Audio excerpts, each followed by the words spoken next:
ગુજરાતની અંદર સમગ્ર ઇલેક્શનો સ્થાનિક સ્વરાજના પૂર્ણ થયા પછી ખાસ કરીને ખેડૂતો સાથે જે વ્યવહાર ભારતીય જનતા પાર્ટીની સરકાર દ્વારા કરવામાં આવી રહ્યો છે અને ક્યાંક કંપનીઓને ખટાવવાની વાત સામે આવી રહી છે, ત્યારે સમગ્ર ગુજરાતની અંદર વિરોધ પક્ષ તરીકે તાકાતથી ખેડૂતોનો અવાજ રાખવા માટે કિસાન કોંગ્રેસના ચેરમેન પાલભાઈ આંબલિયા તેમજ લાલજીભાઈ દેસાઈ, જિગ્નેશભાઈ વગેરે અમારા પ્રદેશ કોંગ્રેસના આગેવાનો આપે મીડિયાના માધ્યમથી જોયું હશે કે રાત દિવસ એક કરીને ખેડૂતો માટેની જે લડાઈ આવનારા સમયની અંદર લડી રહ્યા છે, ત્યારે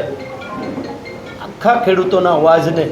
ભારતીય જનતા પાર્ટીની આંધળી અને બેરી સરકાર સામે મૂકવા માટે જે આગોતરું આયોજન કરેલ છે એ માટે આજે આપ બધા વચ્ચે આવવાનું જિગ્નેશભાઈને અને પાલભાઈને બંનેને થયું છે। ગુજરાતમાં કે ભારતમાં કોઈ પણ વીજ લાઇન પસાર કરવી હોય તો 1885નો ટેલિગ્રાફ એક્ટ છે, 2003નો ઇલેક્ટ્રિસિટી એક્ટ છે અને 2013નો જમીન સંપાદનનો કાયદો છે। 1885, 2003 આ બંને કાયદા એમ કહે છે કે મિનિમમ ડેમેજ મેક્સિમમ કમ્પન્સેશન। 2013નો જમીન સંપાદનનો કાયદો એમ કહે છે કે માર્કેટ ભાવનું 4 ગણું ખેડૂતોને વળતર આપો।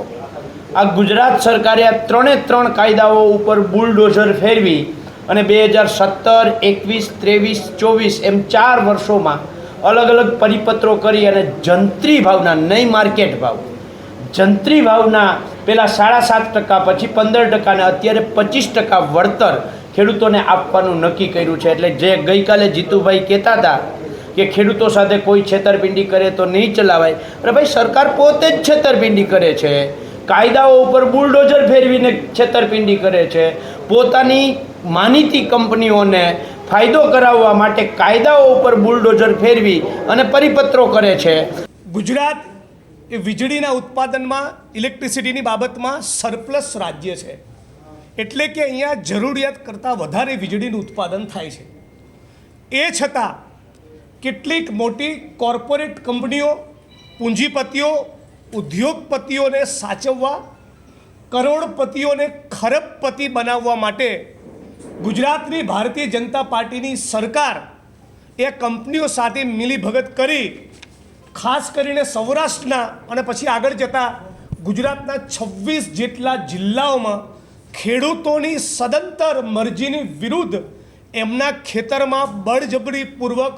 દાદાગીરી કરીને વીજળીના થાંભલા નાખી રહ્યા છે। આ વીજળીના થાંભલા નાખી રહ્યા છે એ દરમિયાન